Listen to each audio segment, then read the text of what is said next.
Good evening and welcome to RFL. I'm Richard French. As we wrap up another week, there's a lot to talk about tonight. This evening, we're going to show you highlights from the nation's capital this week, including emotional stories from lawmakers who feared for their lives when the pro-Trump mob stormed the Capitol. And a congressman from California will join us to discuss the nearly $2 trillion COVID relief bill that's winding its way through Congress. His reaction also to a QAnon-loving congresswoman who was booted from the committee that he serves on. And we'll also be talking more about Marjorie Taylor Greene with a former Republican congressman who'll weigh in on the state of the Grand Ole Party and whether or not he even recognizes it any longer. All that plus Donald Trump's latest battle. Well, he's quitting the biggest actors union before they boot him out. We'll show you the outrageous letter, you got to hear this, that he wrote to SAG-AFTRA, plus their priceless response. But let's first start with our nation's schools, and we'll begin with comments from the White House. The director of the CDC also has said they haven't issued their final guidance, and we, of course, wait for that process to complete and see its way through. The president, let me be crystal clear, wants schools to open. He wants them to stay open, and he wants to do that safely. And he wants health and medical experts to be the guides for how we should do exactly that. We're going to wait for the final guidance to come out so we can use that as a guide for schools around the country. Now, the press secretary responding to a question about what the CDC director had to say about schools. There is increasing data to suggest that schools can safely reopen, and that safe reopening does not suggest that teachers need to be vaccinated. Vaccination of teachers is not a prerequisite for safe reopening of schools.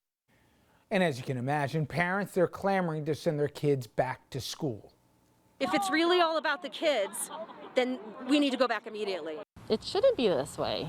He should be able to go to this school that's 1 block from us. It's disappointing, it's frustrating, it's aggravating, and it is tiring. It's time to put our children first and put them in the classroom. Many teachers, however, though, they're concerned for their own safety, including this one in New Mexico. We're angry that they're going to try to force us back into in-person school when it's not safe.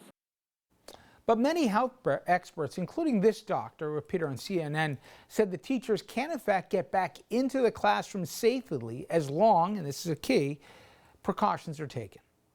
I think teachers are right that they consider themselves essential workers like other essential workers that work in the police department or fire department or grocery stores or pharmacies or utilities. Many of those workers are also back at work without being vaccinated. I mean, they've done everything they can to try and mitigate the risk, to lessen the risk by masking, physical distancing, and other measures. And I think teachers fall into that category. We need to get back to school.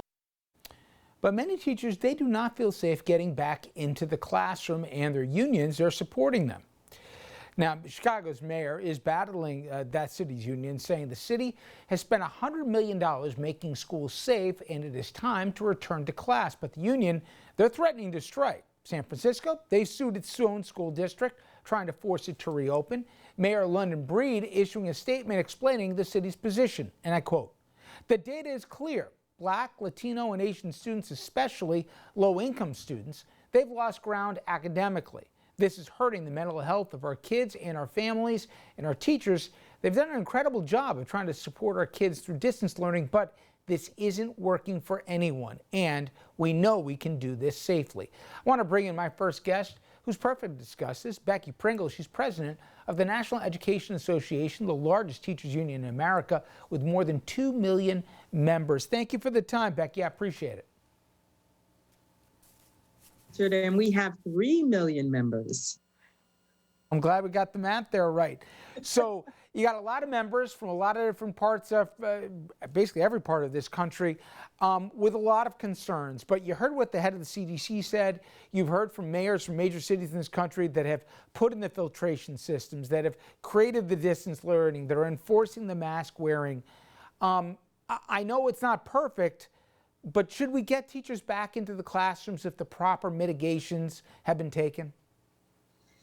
Richard, let me just say this. I taught science for over 30 years. That's right, the wonder years. I taught those babies with attitude. And I can tell you as a science teacher, there is nothing I would want more than to be in person with my students. That is what we hear from teachers and support staff all over this country. They do not want to be separated from their students. They are doing their very best with virtual learning, but they know the best place for their students is to be together in their classrooms. But they're saying what we've been saying for 10 months, Richard. And what you just said, you said what's key is. And that's exactly what the CDC has said. That's exactly what the White House has said. It's what everyone is saying about making sure that all schools have the resources they need so they can put in place all of the mitigation strategies. That means the PPE and the social distancing and the ability to test and trace, the ability to isolate, the ability to clean schools, and ventilation that is healthy and safe for our students. So should we look at teachers as essential workers? We all talk about, listen, I fought on this program to get fair pay for your members here. When there's been strikes in different parts of this country, I'm with them here. They're underpaid and underappreciated. But if they're critical, and we're going to argue that, then if the same person who's showing up to make sure that folks are, can get their groceries at the grocery store, or law enforcement or first responders are there whenever we need them, even in times of pandemic, should we look at our teachers the same way? We should look at our teachers and all of the people who are in our schools, surrounding our students with what they need to learn and grow. We need to make sure that we are doing everything we can to not only protect them, but to protect our students and our families, to protect the entire community. That's all we're saying. And here's the thing, Richard, you know that 10 months ago, the House of Representatives passed the HEROES Act, 10 months ago. And then in December, they passed that anemic COVID relief bill that did nothing to get the resources, desperately needed resources, to our students and to our schools. And we all know that it's not a matter of wealth in this country. It's a matter of will. All we are asking is that we have the will to take care of our students, to take care of the people who have dedicated their lives to educating them, have stood in the gaps for them their entire careers. That's all we're asking for. And we are hopeful. We are so encouraged by the plan that President Biden has laid out and now the Senate and House have acted on. So we feel very hopeful that we will finally get those resources. Okay, but let me play devil's advocate. And you know what the Chicago mayor is saying. Listen, we put in the filtration systems. We staggered the desks. We've staggered the schedules here.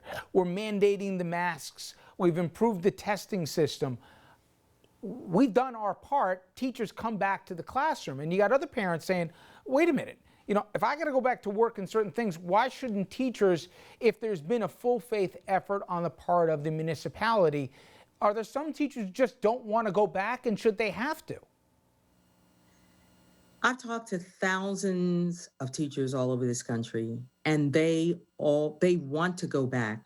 They just want to make sure that it is safe for their students and for themselves. And what we've been saying from the very beginning is that determination. We know that the virus itself, we have to look at what's happening at that local level. We have to look at the infectious rates in that area. All of those things have to be taken into consideration. And where it's working, Richard, and it is working in places, you know that actually the majority of our schools, the students and educators are back to in-person learning. Those places where it's working are places where they have the resources, they put in place all those mitigation strategies. And this is really important, Richard. They have actually collaborated with educators and their unions. They've collaborated with the parents. They have been transparent in their plans. They have communicated to everyone, and they have a plan in place, not for when, not for if, but for when one of their students or an educator actually is infected with COVID-19, so they can quickly isolate them and they can minimize the chaos. Because you heard the president say he doesn't only want to reopen the schools, he wants to make sure they stay open. So, Becky, I'll give you my position. You tell me where I'm wrong. I think any teacher with an underlying health condition, nobody has a right to expect that person to have to go back into a classroom. I've seen pictures of some school districts, like I think it was Cobb County in Georgia, where the superintendent and the principals are not doing their jobs. They're letting people walk without masks and the rest. And if a teacher says, I don't want a part of that, they have every right to feel that way. But when I'm looking at the numbers of the skyrocketing depression, the suicide attempts, the substance abuse, the kids with special needs, and I said off the top, the most impoverished communities, kids getting harmed the most here by this. If the protections have been put in place now, and a teacher feels it's not safe, even though the facts and the CDC say otherwise, they gotta go back to work, or else, they shouldn't be able to just say, if I feel like it, I'm going to show up to work, and if I don't, I don't. Why am I wrong? And I'm not one of these guys who's coming down on teachers. I believe in the vocation, and I think you guys deserve everything you can get. But haven't we reached a point where if districts are doing the right thing, it shouldn't be about feelings, it should be about facts, and a teacher should be in the schoolroom? It is about facts, Richard, and you are right about this, that this pandemic has disproportionately impacted our Black and Brown and Indigenous communities. And here's the reality: not only the pandemic itself, but all of the crises that it has spawned: economic insecurity, housing insecurity, food insecurity, and educators all over this country have been standing in the gaps for our students since we went into this pandemic. I will tell you this, that we have waited for 10 months for the federal government to step up, to set the tone at the top that they care about our kids and our communities and our educators. That's all we're asking. And we're asking that we have the resources and we spend the time to make sure that those mitigation strategies are in place.